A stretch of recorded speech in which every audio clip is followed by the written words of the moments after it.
Hi, I'm Lesley Logan, and today we're going to talk about walking here on your small barrel. Welcome to OnlinePilatesClasses.com, the most supportive Pilates-loving community across the globe. Enjoy new weekly classes from our amazing teachers. Download the OnlinePilatesClasses.com app today. So walking on the small barrel is part of the leg series, and you can do this leg series on the small barrel or on the Spine Corrector, and you would choose one based on where you're at in your practice or maybe what you have accessible or what's best for you. Ideally, it's always what's best for you. Sometimes it has to be with what's available, right? So there's lots of reasons why you might use a small barrel, and I just absolutely love playing with it. Even though I have a taller frame, sometimes the small barrel challenges my back bends in a nice different way. So I really like that. And it's a great way to teach the leg series if you're not wanting to be on such high of a hump like the Spine Corrector.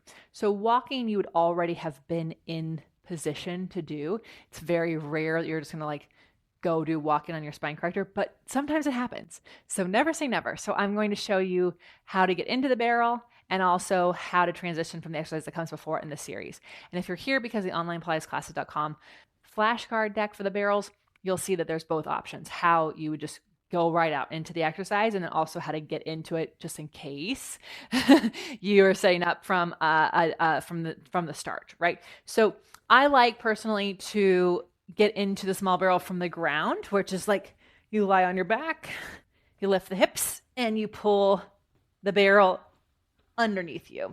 All right, so that makes it a little bit easier, a little bit more accessible. Now, typically you would have done circles, small circles, and now we're in walking. So we would have done our last small circle, frogged in, frog out. The walking, you'll frog out higher. So all the other exercises, you're frogging out pretty low, but on the walking, you'll frog out a little higher. So you're at a higher diagonal to walk down and then walk up. Now, super important, let's talk about the walk. It's one leg moves, then the other leg moves. One leg moves, then the other leg moves. One, one, for 6 of these. So we're not moving our legs past each other. We're moving one, one, one, one, right? And you do about 3 sets. Hug the legs together at the top, frog it in, and then you'd frog out for the next exercise in this amazing series. If you have questions about this, how low to go, what's right for your practice, feel free to drop in the comments below. I answer your questions at 9 a.m. on Sundays when we go live.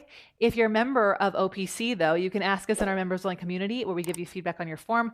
I can see how you're setting up for your practice, what the exercises look like in your practice, and also give you tips on why you would need to do this exercise, because these series are here to help us support our mat and reformer practice even more. So if you want to check that out, go to onlinepilatesclasses.com/YouTube. Thank you so much.